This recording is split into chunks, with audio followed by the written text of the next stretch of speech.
Legend அவர்களின் ரசிகர் மன்றம் சார்பாக மாநில செயலாளர் சுதாகர், துணை செயலாளர் ஹைட்டு சுரேஷ் அவர்களுடைய தலைமையில் இன்று சைதாப்பேட்டையில் பள்ளி மாணவ மாணவியர்களுக்கு உதவும் வகையில் ஸ்கூல் பேகு, நோட் புக்கு, தலையில் கட்டுற ரிப்பனு, பென்சில், பேனா, வாட்டர் பாட்டில், ஜாமெண்ட்ரி பாக்ஸ், ஷூவோட சாக்ஸு, இது எல்லாமே கிட்டத்தட்ட ஒரு 400-500 பேருக்கு கொடுத்துருக்கோம். இது எதற்காக என்றால், புரட்சி தலைவர் எம்ஜிஆர் ஐயா அவர்கள் எப்படியோ அதே வழியில் பயணித்துக் கொண்டிருக்கும் புரட்சி நாயகனாக இருக்கும் லெஜண்ட் அவர்கள் இன்றும் ஏழை மக்களுக்கு, மாணவ மாணவிகளுக்கு உதவும் நோக்கத்தில் இந்த சேவையை செய்து கொண்டிருக்கிறோம். அது மட்டும் இல்லை, இன்னைக்கு ஜூன் 3ஆம் தேதி, நாளை ஜூன் 4ஆம் தேதி பள்ளிகள் திறக்கப்படுகிறது. அதை முன்னிட்டு, ஏன்னா ஸ்கூல் திறக்கிறதுக்கு முன்னாடியே நம்ம அந்த பேகு, அதுக்கு தேவையான உபகரணங்கள் எல்லாமே கொடுத்தோம்னாக்கா அவங்க ஸ்கூலுக்கு போகிறதுக்கு அது ஒரு யூஸ்ஃபுல்லாக இருக்கும். அது மட்டும் இல்லை, இன்னைக்கு ஏழை எளிய மாணவர்கள் அடுத்தவங்களை பார்த்து, அடரா நமக்கு இந்த மாதிரி ஒரு பேக் இல்லையே, நமக்கு இந்த மாதிரி ஒரு பென்சில் பேனா இல்லையேன்னு சொல்லி இயங்கக்கூடாது அப்படின்ற ஒரு நோக்கத்தில் புரட்சி தலைவர் பாதையில் வரும் புரட்சி நாயகனாக இருக்கும் லெஜண்ட் அவர்கள் ஏழை எளிய மாணவர்களுக்கு இந்த மாதிரி உதவிகள் எல்லாம் செய்து கொண்டு வருகிறார். அதே மாதிரி இன்று கல்வித்துறை அமைச்சர் திரு ராஜ்மோகன் சார் அவர்கள் குழந்தைகளோட நலன் கருதி, மாணவ மாணவிகளோட நலன் கருதி, ஸ்கூல் இப்போ வெயில் ஜாஸ்தியாக இருக்குது, அதனால் கொஞ்சம் தள்ளி போடும் அப்படின்ட்டு ஒரு வாரம் தள்ளி வைத்து நாளை ஜூன் 4ஆம் தேதி திறக்கிறார்.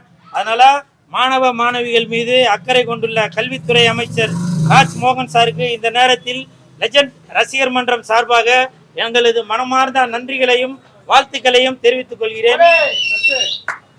அது மட்டும் இல்ல, அது மட்டும் இல்ல, பொதுவாகவே இந்த ஸ்கூல் பசங்களுக்கு உதவி செய்யறது அப்படின்னு பார்த்தாக்க எல்லாரும் பேகு, நோட் புக்கு அந்த மாதிரி தான் கொடுப்பாங்க. ஆனால் லெஜண்ட் அவர்கள் அவர்களுடைய பாதம் நோகக்கூடாது என்பதற்காக ஸ்கூல் ஷூ கொடுத்துருக்காரு. அதே மாதிரி தலையில கட்டுற ரிப்பன், அது பார்த்தீங்கன்னாக்கா 2 கலர் போடுவாங்க, கருப்பு கலரும் போடுவாங்க, வெள்ளை கலரும் போடுவாங்க. அந்த 2 ரிப்பனுமே கொடுத்துருக்காங்க. அப்போ பாருங்க, மாணவ மாணவிகள் மீது லெஜண்ட் அவர்கள் எவ்வளவு ஒரு அக்கறை கொண்டுள்ளார் என்பதற்கு இதுவே ஒரு சான்று. சொல்றோம்,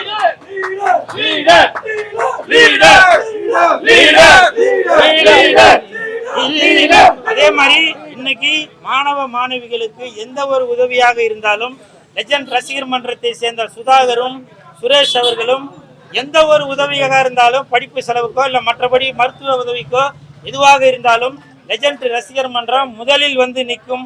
அப்படி ஒரு நல்ல குணம் கொண்டவர்கள் தான் இந்த லெஜண்ட் ரசிகர் மன்ற நிர்வாகிகள் அனைவரும். இந்த நேரத்தில் அனைவருக்கும் எனது மனமார்ந்த நன்றிகளை தெரிவித்துக் கொள்கிறேன். ஏழை எளிய குழந்தைகளுக்கு பேக்கு, நோட்டு புக்கு, அவர் ஸ்கூல் சம்பந்தமான எல்லா பொருளுமே இன்றைக்கு நம்ம ரசிகர் மன்ற சார்பாக கொடுத்துருக்கோம். தலைவருடைய நோக்கம் கல்வி தான் முக்கியம். கல்வி அவசியம். கல்வி இல்லைன்னா நம்ம வாழ முடியாது. கல்வி இல்லைன்னா எதுவுமே பண்ண முடியாது. ஒரு இதுவுமே கிடையாது. இப்போ படிப்பு தான்.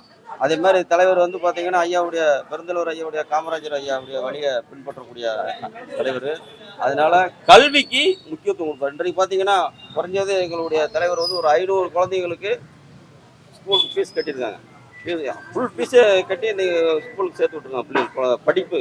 அதனால இன்றைக்கு சைதாப்பேட்டையில் எங்களுக்கு தகவல் கொடுத்தாங்க, இந்த மாதிரி ஸ்கூலுக்கு போகிற குழந்தைங்களுக்கு பேக் இல்லை, நான் உங்களுக்கு புத்தகம் இல்லை அப்படின்னு எல்லாமே தலைவருக்கு சொல்லி இன்றைக்கு சைதாப்பேட்டை ஏரியாவுக்கு எங்கள் ரசிகர் சார்பாக ஒரு நோட்டு புக்கு எல்லாமே வழங்கப்பட்டது. அதுக்கப்புறம் பார்த்தீங்கன்னா தலைவருடைய நோக்கம் என்னன்னா, உதவி இல்லாதவர்களுக்கு உதவி பண்ணணும். ஒரு ஏழை எளிய யார் வந்தாலும் உதவி பண்ணக்கூடிய ஒரு நோக்கம் தான் எங்களுடைய தலைவருடைய நோக்கம். இப்போ சமீபத்தில் அஜித் சாரோட தாயார் அவங்க மறைந்து விட்டார்கள். அந்த துக்க நிகழ்ச்சிக்கு நமது மாண்புமிகு திரு ஜோசப் விஜய் சார் முதலமைச்சர் அவர்கள் அந்த துக்க நிகழ்வில் கலந்துக்கிட்டாங்க. அப்போ அவங்க வரும்போது திரிஷா மேடமும் கூட வந்திருந்தாங்க. அதை பல பேர் அதை பல விதமாக திரிச்சு பேசியிருந்தீங்க. நான் இப்போ உங்களை பார்த்து ஒரு கேள்வி கேட்குறேன். அவங்க ஏற்கனவே விஜய் சாரும் திரிஷா மேடமும் ஏற்கனவே 4-5 படம் ஒன்னா சேர்ந்து நடிச்சவங்க. அந்த ஒரு நட்பு முறையில அவங்க அந்த துக்க நிகழ்ச்சிக்கு வந்திருக்காங்க. வந்திருக்கிறது வேற ஏதோ நிகழ்ச்சி இல்லைங்க, துக்க நிகழ்ச்சி. அந்த துக்க நிகழ்ச்சிக்கு வந்திருக்கவங்கள துக்கம் விசாரிச்சுட்டு போறதுக்காக தான் வந்திருக்காங்க. ஆனால் கொஞ்சம் கூட மனசுல ஈவு இறக்கம் இல்லாம நீங்க வாயில வந்ததெல்லாம் கண்டபடி விஜய் சாரையும் திரிஷா மேடம் பேசுறீங்களே, ஒரு நட்பை கொச்சப்படுத்தாதீங்க, புரியுதுங்களா? அவங்க ஒரு படம் 2 படம் இல்ல 5-6 படம் ஒன்னா நடிச்சவங்க. அந்த ஒரு நட்பு முறையில அவங்க வந்திருக்காங்க. ஏன் இப்ப சமீபத்துல ரிலீஸ் ஆன அந்த லீடர் படத்தோட ஹீரோ லெஜண்ட் அவர்களும் அந்த ஹீரோயின் அவர்களும் பல நிகழ்ச்சிகளுக்கு ஒன்னா போனாங்க. இதுக்காக நீங்க அவங்க 2 பேரையும் ஒன்னா சேர்த்து வச்சு பேசுவீங்களா? பேச முடியாதுல்ல. அப்ப இதை மட்டும் ஏன் அப்படி நீங்க பேசுறீங்க? விஜய் சார் மேல உங்களுக்கு அப்படி என்னங்க ஒரு ஆதங்கம்? நீங்க தானே ஓட்டு போட்டு ஜெயிக்க வச்சது. எதற்காக மாண்புமிகு விஜய் சார் மேல எதற்காக இந்த மாதிரி ஒரு குற்றம் குறைய சொல்லிட்டு இருக்கீங்க? இது மிகப்பெரிய தவறுங்க. அவங்க 2 பேருக்கும் உள்ள நட்பு அது. ஏன் இதே தான் திரிஷா மேடம் கருப்பு படத்துல நடிச்சாங்க. அந்த ஆடியோ ரிலீஸுக்கு சூர்யா சார் கூட போனாங்க. அப்புறம் படம் ரிலீஸ் அப்ப போனாங்க. அவங்க 2 பேரும் இணைச்சு வச்சு பேசுனீங்களா? பேசல. அப்ப விஜய் சார் மேல மட்டும் உங்களுக்கு எதுக்கு அந்த ஒரு கர்வம்? உங்களுக்கு பிடிக்கலையா ஒதுங்கிருங்க. அது ஒரு துக்க நிகழ்ச்சி. ஏற்கனவே அஜித் சார் வந்து நொந்து போயிருக்காரு. இந்த கர்மத்துக்கு தாங்க, இந்த கர்மத்துக்கு தான் விஜய் சார் வந்து சொல்லிடுறது. அது அஜித் சார் சொல்லிடுறாரு என்னன்னு, எங்களோட நிகழ்ச்சிகளுக்கு நீங்க தயவு செஞ்சு யாரும் வராதீங்க அப்படின்னு. அவர் பல தடவை அவர் பேட்டியிலே சொல்லியிருப்பாரு, ரசிகர்களுக்கும் சொல்லியிருப்பாரு, பொதுமக்களுக்கும் சொல்லியிருப்பாரு.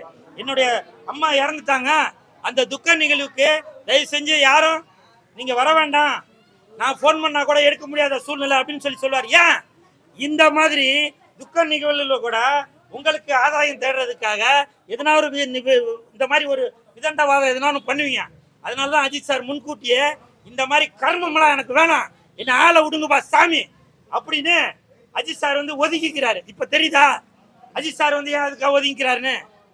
நீங்க அடுத்தவங்க நிகழ்ச்சியில நீங்க போய் ஏதோ ஒண்ணு உங்களுக்கு குளிர்காயறதுக்காக விஜய் சாரையும் திரிஷா அவர்களையும் ஒண்ணு சேர்த்து இப்ப அவங்களுடைய ஆத்மா எப்படி சாந்தி அடையும் சொல்லுங்க? அதனால தாங்க அஜித் சார் வந்து இவ்வளவு ரொம்ப ஸ்ட்ரிக்டா இருக்கிறது. தயவு செஞ்சு எல்லாரும் புரிஞ்சுக்குங்க.